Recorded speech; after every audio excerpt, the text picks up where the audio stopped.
6 months. 6 months of silence. 6 months of lies. Her last message was all sharp edges.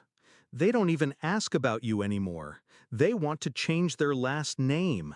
I didn't respond. I didn't need to. She knew she had me trapped. The kids, my kids, weren't mine anymore. They'd been erased from my life. But I wasn't done. I couldn't be. I wasn't a victim. I was patient. Today would change everything.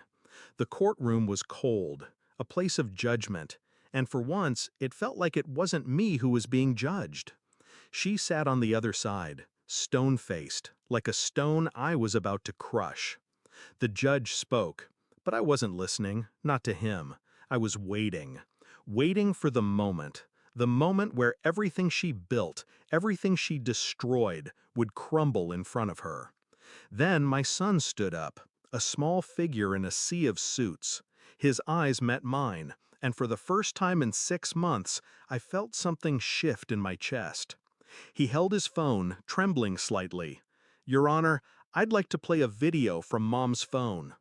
The room fell silent. The tension was thick. I looked at her. Her face froze. I couldn't move, couldn't blink. What was he going to show? The video began. My wife's voice echoed through the courtroom, clear, cold. "I know this is hard for you, but you have to understand." Her words slithered out like venom. The video flickered between clips of her in a car, parked on some nondescript street. And then it happened. A man stepped into view. His face, her face, shifted. The love they shared, the betrayal I hadn't seen. They were laughing, not just laughing, they were alive. They were free from the life I had built with her. Then came the punch. She looked into the camera, eyes empty, distant. "Your father's a burden. He doesn't deserve you. He won't make you happy." She didn't even flinch as she said it. My son's words echoed in my mind. I don't want to see him anymore. I had been played. She had poisoned their minds. But she thought I didn't know. She thought I didn't feel the sickness curling in my gut. The video ended. The courtroom was still. My son, shaking, sat back down. His eyes didn't meet mine. I didn't know if he even recognized the gravity of what he'd just done, but I did. This was it. The final betrayal I had no plan in mind. But my mind had been working, always working. I didn't react. I couldn't, but I felt it. The truth was there, buried beneath my ribs, clawing to get out.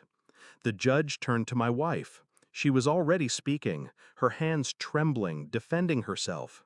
She was good at it, wasn't she? But it wasn't going to save her, not this time. I hadn't trusted her for months, maybe even years. I'd done what I needed to do. I took the evidence, little pieces of her, quiet investigations in the dark, her emails, her messages, her late-night calls to Marcus, the same name she whispered when she thought I wasn't listening. The lies weren't just about the kids. They were about me, too. I didn't need the video anymore. I had the truth in my hands.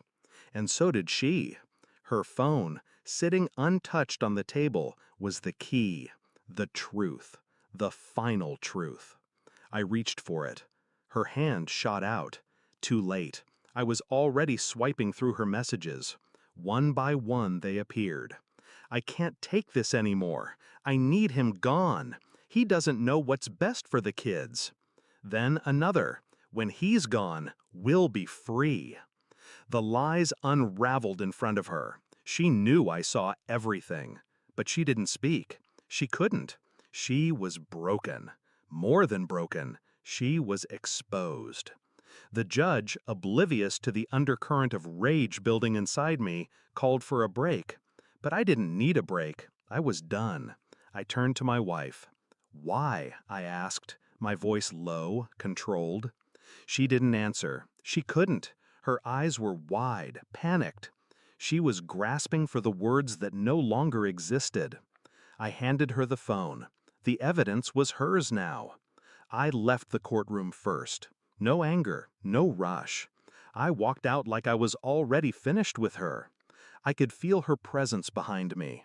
She followed, stumbling over her own lies. I didn't look back. I wasn't angry, not anymore. She had already lost everything. She just didn't know it yet. But I did. I had already taken back control.